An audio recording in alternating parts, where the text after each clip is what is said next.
Welcome to Mikam Israel. This week we read Parashat Tise. The Torah opens with the words that shake us. Tise lamilchama al oivecha unetanu Hashem Elokecha biyadcha. When you go out to war against your enemies, and Hashem your God gives them into your hand, notice the Torah does not say if, it says when.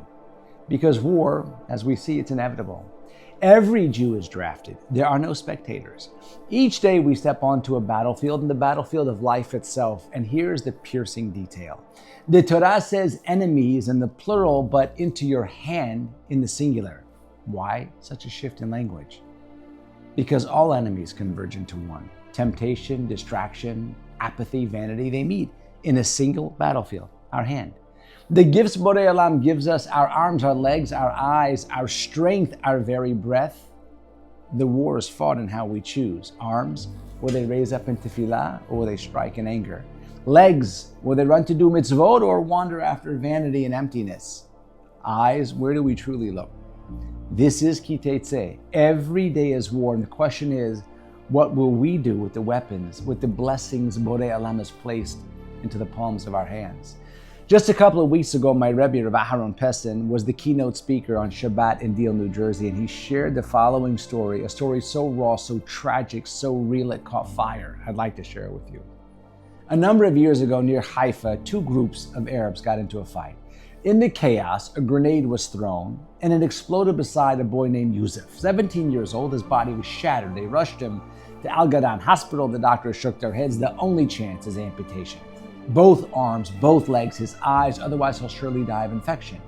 But one man refused that decree, Dr. Shlomo Paz. He stood and said, 17 years old, no, give it to me. I won't send him home in a little box. I'll take responsibility, let me try.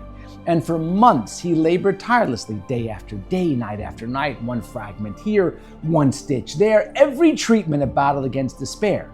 And miraculously, Yosef lived. His arms remained, his legs intact, his eyes could see again, his life was restored. Life had been returned to him. But 6 months later, the Intifada erupted, and Dr. Paz was called to reserve duty. He was treating the wounded in the street. And suddenly he looked up and a figure stood over him, a massive rock in his hands. It was Yosef! Yosef, he cried! It's me! Don't you remember? It's Dr. Paz! I saved you! I gave you back your arms, your legs, your eyes. Yosef looked at him coldly. Yes, doctor, I remember.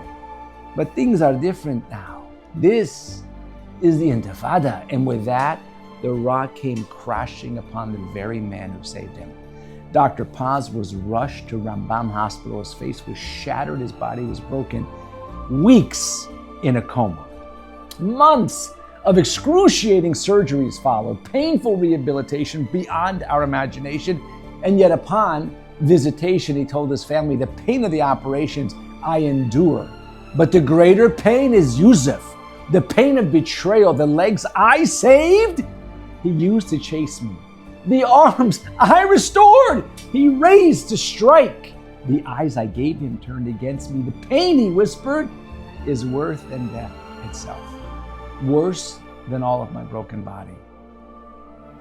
Ladies and gentlemen, here the Tomar Devorah asks, Yosef used the gifts that were given back and he turned them in betrayal.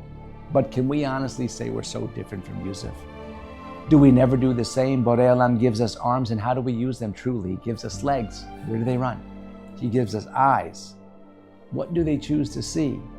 The question points directly to us. What do we do with the gifts and the blessings that Borei Olam has placed into our very hands? This is Elul, the month when Shemayim bends low, when the king walks into the field and he whispers to his children, my child, I gave you life. I gave you strength. I gave you sight. What will you do with it? This is not abstract. It's not distance. It's war. The very war for our neshamot. Every arm, every step, every glance, every breath that we take, a weapon. It's either for him or has v'shalom against him. And now the shofar cries, it pierces the heavens, it pierces our hearts. And Borei Olam calls out, show me. Use it for me. Choose me. And if we rise, if we return, if we lift the very gifts he gave us and placed them back into his service, then Borei Olam will take those hands, those legs, those eyes, and turn them into instruments of life. And the King will not just reach, He'll gather us into His embrace. He'll inscribe us for life. He'll crown us with mercy, because when we give Him what is borrowed, He gives us back eternity. Shabbat Shalom and Yivarach.